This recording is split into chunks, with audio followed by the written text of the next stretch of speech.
the good experiences, also all the difficult experiences, and we're very fortunate kasi alam naman namin na hindi lang naman kaming nagpagod, hindi lang naman kaming nahirapan sa kampanyang to, pero kaming sinuwerte dahil si Noy na yung nanalo. So we're very, very grateful for that, and we're looking forward, of course, to being able to help him para mas lalong makatulong sa bayan natin. Ma'am, any qualms about the next 6 years of President-elect Aquino? No, I feel very confident, very happy, and I'm a very optimistic person. Gusto kong maniwala talaga na magiging maganda talaga ang lahat ng mga magaganap in the next 6 years. Of course, there will be difficulties, but I know that my brother will be very capable, and I look forward talaga to a much better Philippines for all of us. Ma'am, last, what will be your part in his administration? Well, I'm starting tomorrow. Kanina, Noy said, kusa ko yun na bukas pupunta ako ng Tarlac, mamamahagi ako ng mga school supplies sa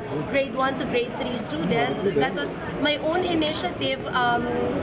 Binanggit ko kay Noy na marami akong mga pupuntahan. Meron akong mga roughly siguro at least 10,000 children ang mabibigyan ng school supplies in the grade 1 to grade 3 age bracket. Pero sinabi ko kay Noy initially na ang mga gusto kong puntahan kung saan siya malaking panalo, at siyang nagsabi sa akin, hindi ganyan, Christina, kailangan pupuntahan mo ang lahat.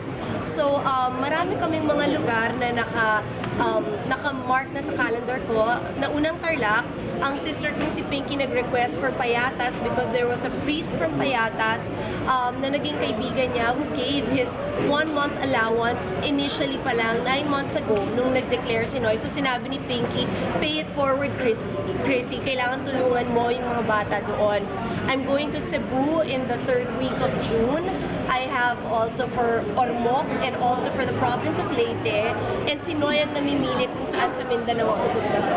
Thank you, ma'am. Ma'am, are you prepared for life back in the bubble after all these years?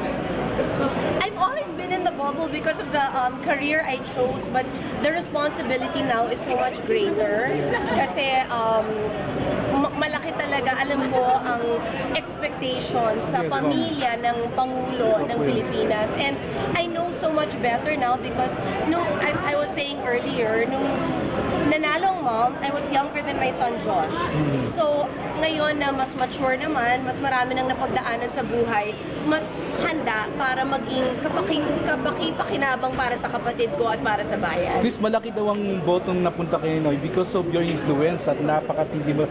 No, that's not true. I think I was able to help Noy, but it was Noy they voted for. Hindi naman Chris Aquino ang nakasulat dun sa balotang yon. Pero gusto ko rin naman isipin na yung lahat ng pinawis ko, lahat ng mga oras na binigay ko sa minsan mga 10 to 12 hours na mga motorcade at caravan, at sa siguro milyong-milyong taong na nakamayan ko, nangitian ko, at nakilala ko along the way, kahit pa paano may magandang nagawa yun. Pero this is Noy's victory.